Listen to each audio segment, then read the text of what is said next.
안녕하십니까. 네. 예. 인사부터 안 하네.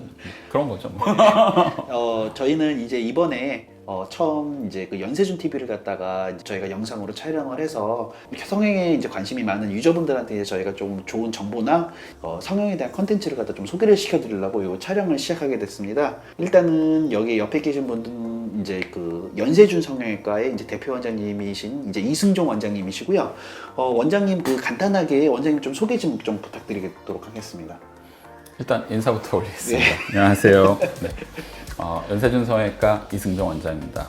앞으로도 연세준 TV를 통해서 많은 분들과 또 소통하면서 또 좋은 진료, 성형외과적인 그런 궁금증들 풀어가실 수 있게끔 그런 목적으로 영상을 촬영을 하게 되었습니다.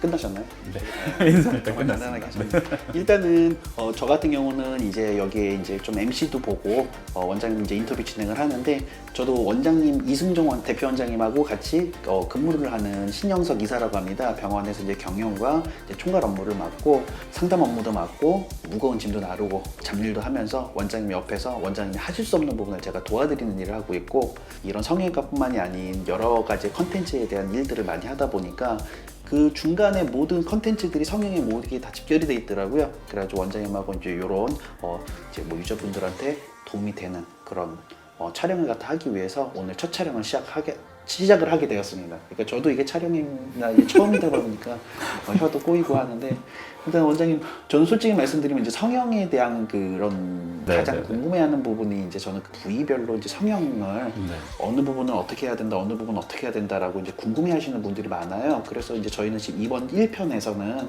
간단하게 성형외과에서 가장 많이 첫 수술을 하는 부위 중에 그 눈성형에 대해서 간단하게 좀 설명을 좀 부탁드리도록 하겠습니다. 네.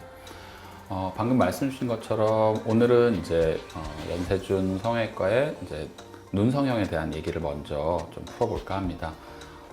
눈 성형 같은 경우는 사실은 이제 우리나라 사람들이 가장 많이 수술을 받는 성형 쪽 분야이긴 합니다. 왜 그러냐면 아무래도 이제 동양 사람들 같은 경우는 기본적으로 일단 쌍꺼풀이 없고요. 피부도 두껍고 지방도 많다 보니까 기본적으로 쌍꺼풀을 만드는 수술 그리고 또 눈뜨림이 약하다든지 눈 자체가 작다 보니까 전체적인 눈이 좀 커져 보일 수 있게끔 그렇게 하는 수술들을 많이 시작을 하게 되고요.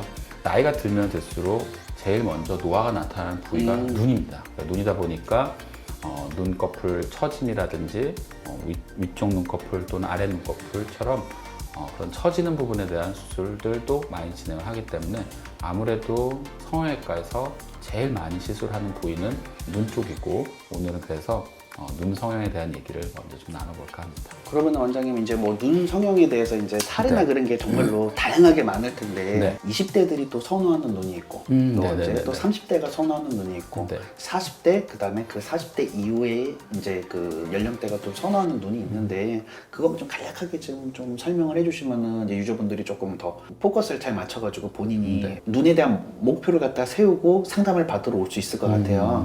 제가 먼저 말씀드려야 될 부분은 아마 제가 봤을 땐 어떤 수술들을 받으시는지에 대한 것들 첫 시간이니까 기본적인 부분에 대해서 먼저 말씀드리겠습니다. 물론 선천적으로 쌍꺼풀을 가지고 계신 분들도 계시지만 일단 기본적으로 가장 많이 받는 수술은 20대 초반 또는 10대 후반인 경우에는 쌍꺼풀 수술이에요. 쌍꺼풀이 기본적으로 없는 분들이 많기 때문에 쌍꺼풀을 만드는 목적으로 수술을 많이 하고 쌍꺼풀을 만드는 수술에도 우리가 이제 절개를 하지 않는 비절개, 흔히 얘기하는 매몰법이라고 하죠. 매몰법 수술을 하고 또는 절개를 하기도 합니다. 그래서 그렇게 쌍꺼풀을 만드는 방법 중에 자연유착법, 또 뭐 비절개, 쌍꺼풀 방법 다 같은 말입니다. 그러니까 쌍꺼풀 만드는 수술을 가장 많이 하게 되는 거죠. 아까 이제 동양인들 좀 특징에 대해서 말씀하셨는데 이제 저도 어떻게 보면 저도 이제 눈이 좀 작고 뭐 좀 비대칭이고 저도 평생 그거를 갖다가 생각을 해왔었는데 수술을 할까 말까 저도 굉장히 많이 생각했는데 솔직히 저는 무서워서 못했습니다. 그리고 제가 미친 운동 광이다 보니까 운동을 또 못한다는 그런 생각 때문에 그때 못했는데 전형적으로 이제 저 같은 눈이 이제 쌍꺼풀이 없는 눈 중에서는 좀 이제 흔한 눈이다 보니까 저는 또 비대칭도 있다 보니까 저 같은 경우는 어떤 거를 갖다가 추천을 해주나요?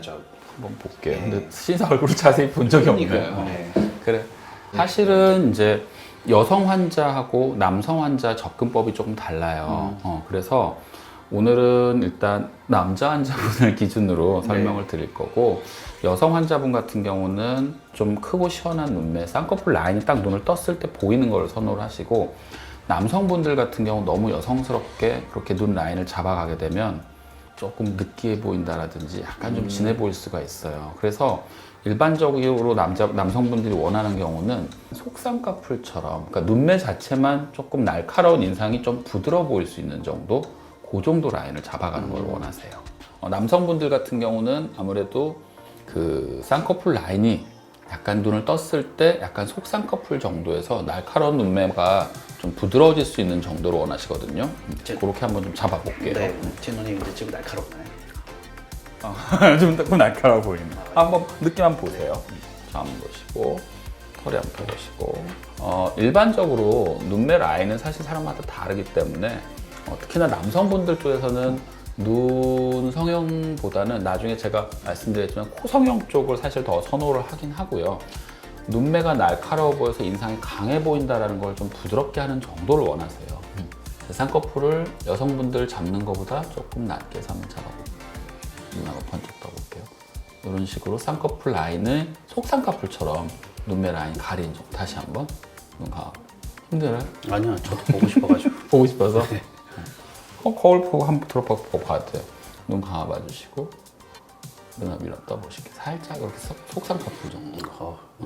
그 라인 높이를 이제 정해서 쌍꺼풀이 보이는 정도를 잡아갈 수 있고, 우리나라 사람들은 쌍꺼풀이 없는 분들이, 선천적으로 쌍꺼풀이 없으신 분들이 한 70~80% 정도 됩니다. 그렇기 때문에 쌍꺼풀이 있는 눈을 만들기 위해서 시행하는 쌍꺼풀 수술이 가장 많이 시행되고 있고요. 두 번째로 시행하게 되는 수술 방법은, 우리가 이제 눈이 몽고계통이잖아요, 우리나라 사람들이. 그래서 흔히 얘기하는 뭐 몽고주름이라든지 그런 말씀들 많이 들으셨을 거예요.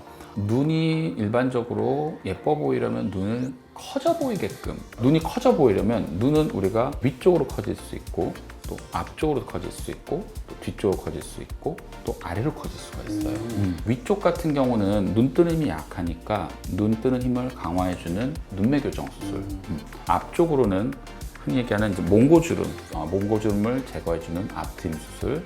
그리고 눈이 바깥쪽으로 커지려면 뒤트임. 정식 수술명은 아니고 다 이제 의학적인 용어가 있는데 흔히 쉽게 설명하는 그런 용어들이긴 합니다. 뒤트임 수술, 그리고 아래쪽으로 밑트임 수술. 이렇게 해서 전체적으로 눈이 커지게 할 수 있는 쪽으로 또 수술을 시행을 많이 해요.